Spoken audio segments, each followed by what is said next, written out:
Hello കൂട്ടുകാരെ, നമസ്കാരം. ഇതൊരു മീൻ പൊള്ളിച്ചെടുത്ത വീഡിയോ ആണ്. ആദ്യമായിട്ടാണ് മീൻ ഞാനിങ്ങനെ പൊള്ളിച്ചെടുക്കുന്നത് കേട്ടോ. മീൻ വറുക്കുക അല്ലെങ്കിൽ കറി വെക്കുകയോ ഒക്കെ ചെയ്യണം, അല്ലാണ്ട് ഇങ്ങനെ വെറൈറ്റി ആയിട്ട് ചെയ്യണത് ആദ്യമായിട്ടാണ്. അപ്പോൾ ഈ മീനിൻ്റെ പേര് എനിക്ക് അറിയത്തില്ല. മീൻ കൊണ്ടുവരുന്ന ആൾ നല്ല മീനാന്ന് പറഞ്ഞ് ഏൽപ്പിച്ചതാണ്.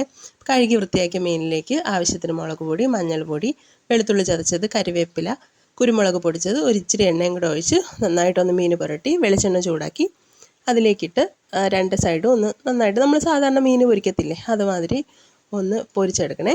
അതിന് ശേഷം അത് പൊരിച്ചെടുത്ത് മീൻ മാറ്റിയതിന് ശേഷം അതേ പാത്രത്തിൽ തന്നെ കുറച്ച് വെളിച്ചെണ്ണയും കൂടി ഒഴിച്ച് ഇച്ചിരി കടുക് പൊട്ടിച്ച് കരിവേപ്പില ഇട്ട് അരിഞ്ഞു വെച്ചേക്കണ ഇഞ്ചിയും വെളുത്തുള്ളിയും ചേർത്ത് നെടുകെ കയറി വെച്ചേക്കണ പച്ചമുളകും കൂടി ചേർത്ത് നന്നായിട്ടൊന്ന് മൂപ്പിച്ചെടുക്കണം. അതൊന്ന് മൂത്ത് വരുമ്പോഴത്തേനും അരിഞ്ഞു വെച്ചേക്കണ സവാള ചേർത്ത് കൊടുക്കണം കേട്ടോ. സവോളയും തക്കാളിയും ഒക്കെ കനം കുറച്ച് വേണം അരിയാൻ കേട്ടോ. ചെറുതായിട്ടാണ് അരിയാൻ, ഞാൻ ഇത്തിരി വലുതായിട്ടാണ് അരിഞ്ഞത് കേട്ടോ. അപ്പം സവോളയിലേക്ക് അതിനാവശ്യത്തിനുള്ള ഉപ്പും ചേർത്ത് തക്കാളിയും കൂടെ, ഒരു തക്കാളിയാണ് ചേർത്തത്, തക്കാളി കൂടി ചേർത്ത് നന്നായിട്ടൊന്ന് മൂപ്പിച്ചെടുക്കണം. സവോള ഒന്ന് വഴണ്ട് നന്നായിട്ടൊന്ന് മൂത്ത് വരുമ്പോഴത്തേക്കും മഞ്ഞൾ പൊടിയും നമ്മുടെ എരിവിന് ആവശ്യമുള്ള മുളക് പൊടിയും ചേർത്ത് കുറച്ച് തേങ്ങാപ്പാൽ, ഇത്തിരി കട്ടി വേണം കേട്ടോ തേങ്ങാപ്പാലിന്, തേങ്ങാപ്പാലും കൂടി ചേർത്ത് ഇതുപോലെ ഒന്ന് കുറുക്കിയെടുക്കണേ. അപ്പോൾ നമ്മുടെ ഗ്രേവി തയ്യാറായിട്ടുണ്ട്. ഇതിന് ശേഷം നമ്മൾ വാഴയില ഒന്ന് വാട്ടിയെടുത്തിട്ട് ഈ വാഴയിലേക്ക് ഗ്രേവി ഒന്ന് നിരത്തി അതിന് മുകളിൽ മീൻ വെച്ച് വീണ്ടും ഗ്രേവി അതുകൊണ്ട് മൂടിയിട്ട് ഇല ഒന്ന് പൊതിഞ്ഞെടുക്കണം കേട്ടോ. പൊതിഞ്ഞെടുത്ത ഈ ഒരു വാഴയില പൊതിയില്ലേ, അത് ദോശക്കല്ലോ തവയോ എന്താണെന്ന് വെച്ചാൽ അതിൽ കുറച്ച് വെളിച്ചെണ്ണ ഒഴിച്ച് രണ്ട് സൈഡും ഒന്ന് ചെറുതായിട്ടൊന്ന് പൊള്ളിച്ചെടുക്കണം.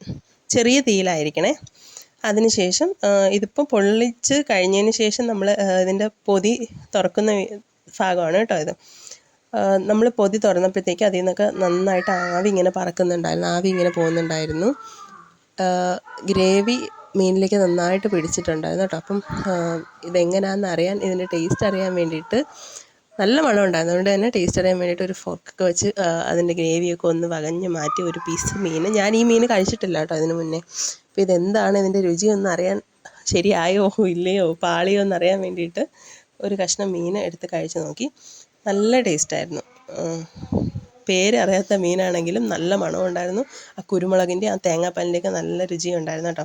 അപ്പം നിങ്ങൾ ഇത് സമയം കിട്ടണ മുറയ്ക്ക് നിങ്ങൾ ഒരു തവണയെങ്കിലും ഒന്ന് ട്രൈ ചെയ്ത് നോക്കണം കേട്ടോ. അപ്പോൾ നിങ്ങൾക്ക് ഇഷ്ടപ്പെടുകയാണെങ്കിൽ നിങ്ങൾ ചാനൽ സബ്സ്ക്രൈബ് ചെയ്യുകയും ലൈക്ക് ചെയ്യുകയും നിങ്ങളുടെ അഭിപ്രായങ്ങൾ കമൻറ്റ് ചെയ്യുകയും ഒക്കെ ചെയ്യണം കേട്ടോ. അപ്പോൾ താങ്ക് യു.